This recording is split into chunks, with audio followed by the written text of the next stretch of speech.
Não é segredo que o seu computador atual é fruto de uma evolução que levou décadas para chegar onde está, e ainda está muito longe de chegar ao seu final.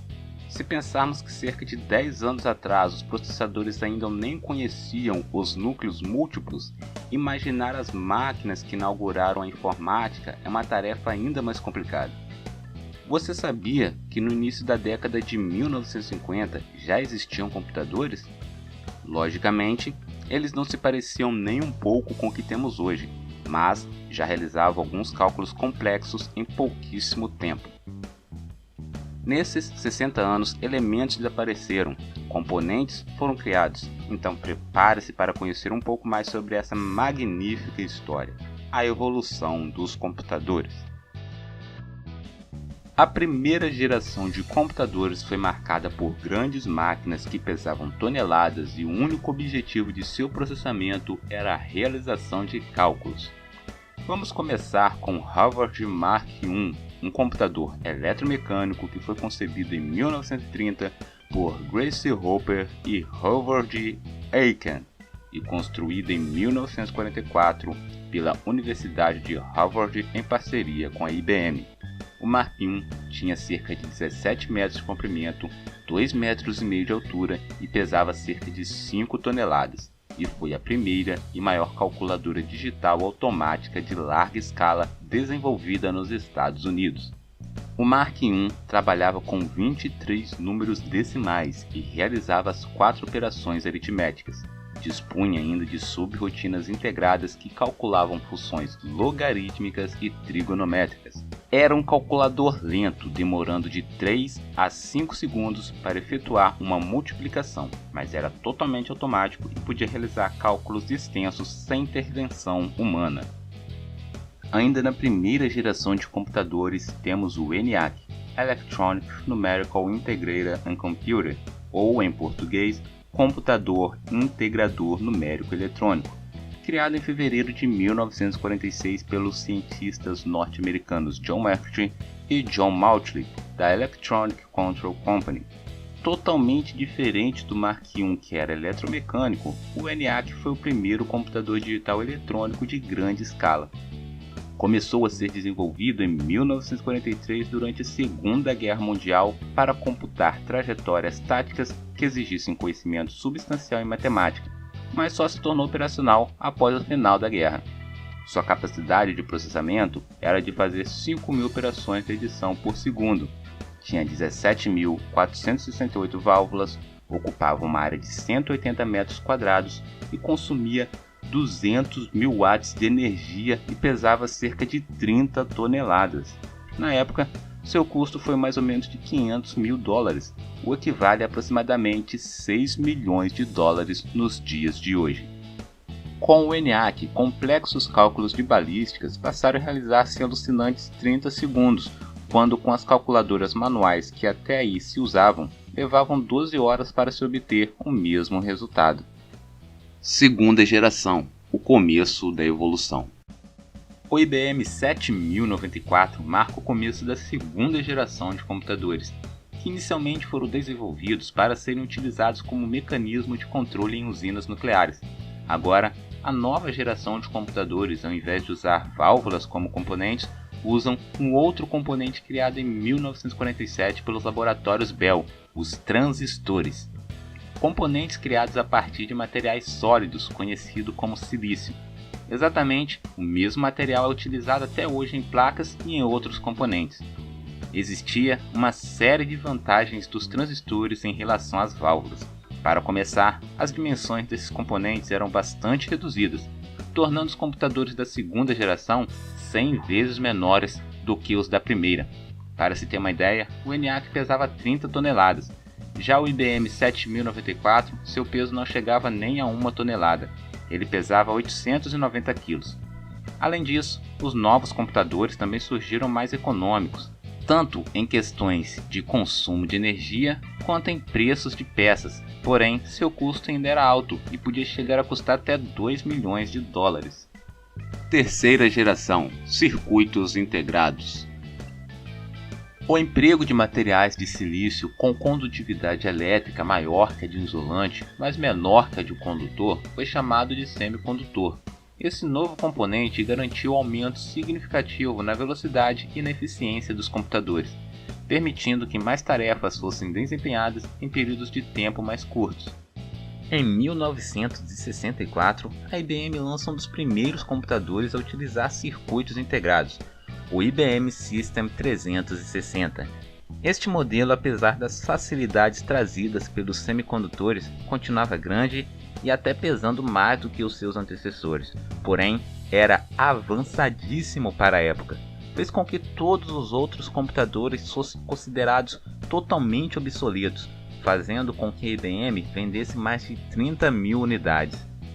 Sob a influência do programa espacial americano, a IBM lançou em 7 de abril de 1964 a primeira máquina da família criada por Gene Amdahl, chamada IBM System 360. Esses computadores foram projetados para finalidades comerciais e marcaram a tendência de usar circuitos integrados ou pastilhas, que ficaram conhecidas como chips. O 360 incluía um processador central e muitos periféricos, determinando várias opções de expansão, ou seja, o 360 foi o primeiro a apresentar o conceito de modularidade. O comprador poderia adquirir diferentes módulos conforme suas necessidades. Essa flexibilidade permitiu que várias empresas comprassem seu primeiro computador. O modelo mais barato do 360 possuía 8 bits e um endereçamento de memória baseado em bytes. Seu processamento era feito por um conjunto de transistores que já caminhava para um chip. Realizava mais de 2 milhões de operações por segundo e cerca de 500 mil multiplicações. Esse fato tornou seus antecessores obsoletos. Com a terceira geração de computadores, surgiram os teclados para digitação de comandos. Monitores também permitiam a visualização de sistemas operacionais ainda muito primitivos, completamente distantes dos sistemas gráficos que conhecemos e utilizamos no dia de hoje. Quarta geração. O começo da era dos computadores pessoais. Enfim, chegamos aos computadores que grande parte dos usuários utilizam até hoje. Os computadores da quarta geração foram os primeiros a serem chamados de microcomputadores ou simplesmente micros. Esse nome se deve ao fato de eles pesarem menos de 20 kg, o que torna o seu armazenamento muito mais fácil. Os componentes que possibilitaram tamanha redução foram os microprocessadores. Os pequenos chips de controle e processamento tornou a informática muito mais acessível, além de oferecer uma enorme gama de novas opções para os usuários. Os Altair 8800 podiam ser comprados como um kit de montar, vendidos por revistas especializadas nos Estados Unidos. Foi com base nessa máquina que Bill Gates e Paul Allen criaram o BASIC e inauguraram a dinastia Microsoft. Na mesma época, os dois Steves, Jobs e Wozniak, criaram a Apple para se dedicar a projetos de computação pessoal facilitados para usuários leigos, pois até então não era qualquer pessoa que sabia usar um computador, já que tudo era feito a partir de comandos. Assim surgiu o Apple I, projeto que foi primeiramente apresentado para HP. Ele foi sucedido pelo Apple II após uma injeção de $250 mil pela Intel. Essa segunda versão dos computadores possuía uma versão modificada do sistema BASIC. O grande avanço apresentado pelo sistema era a utilização de interface gráfica para alguns softwares. Também era possível utilizar processadores de texto, planilhas eletrônicas e bancos de dados. A mesma Apple foi responsável pela inauguração dos mouses na computação pessoal, juntamente com os sistemas operacionais gráficos como o Macintosh. Pouco tempo depois, a Microsoft lançou a primeira versão do Windows, bastante parecida com o sistema da rival. Ciclos passaram a ser clocks. Até a terceira geração dos computadores, o tempo de resposta das máquinas era medido em ciclos, ou seja, media-se um número de ações em curtos períodos de tempo para que fosse possível saber qual fração de segundo era utilizada para elas.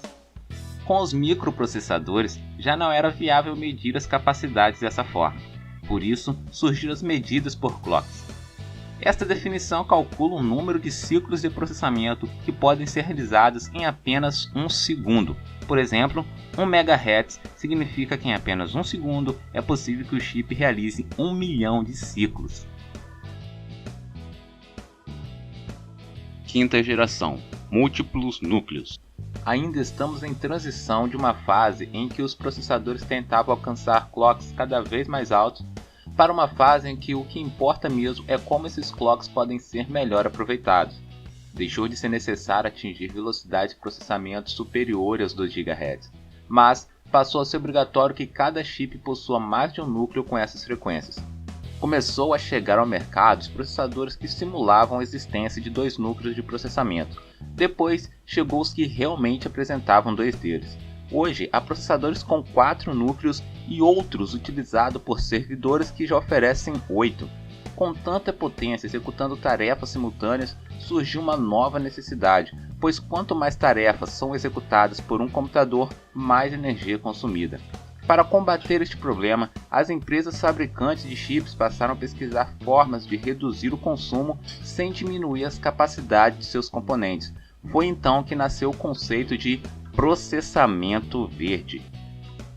Processadores Intel Core Xande Bridge eram fabricados com a microarquitetura reduzida, fazendo com que os clocks sejam mais curtos e menos energia elétrica seja gasta. Ao mesmo tempo, esses processos são mais eficazes. Logo, a realização de tarefas com este tipo de componente é boa para o usuário e também para o meio ambiente. Vale dizer que isso também se aplica a Ivy Bridge, Skylake e todas as outras famílias. Outro elemento envolvido nessas conceituações é o processo de montagem. As fabricantes buscam incessantemente formas de reduzir o impacto ambiental de suas indústrias. Os notebooks, por exemplo, estão sendo criados com telas de LED, muito menos nocivos à natureza do que as de LCDs comuns. Como seria a 6ª geração de computadores? Há quem diga que a 6ª geração de computadores se dará por meio da inteligência artificial. Outros discordam, dizendo que robôs não fazem parte dessa denominação. E há quem diga que computadores de 6ª geração seriam os computadores que utilizam supercondutores como matéria-prima para seus processadores. Utilizando da supercondutividade, esses processadores não perderiam eletricidade para o calor devido à resistência, ganhando assim performance e economizando energia. Estima-se que o ganho de performance seria de aproximadamente 30 vezes a performance de um processador da mesma frequência que utilize metais comuns. Porém, atualmente, nenhum material trabalha em condições ambientes comuns como supercondutor, impossibilitando seu uso comercial. O fato é que não podemos negar que o homem vem incessantemente trabalhando para cada vez mais melhorar suas máquinas. Quem imaginaria 60 anos atrás que um computador com tamanha capacidade de processamento poderia caber na palma de uma mão? Ou, hoje em dia, quem poderia imaginar que há 60 anos um computador podia pesar até 30 toneladas e não tinha nem metade da capacidade de processamento de um smartphone? E você, como acha que serão as próximas gerações de computadores?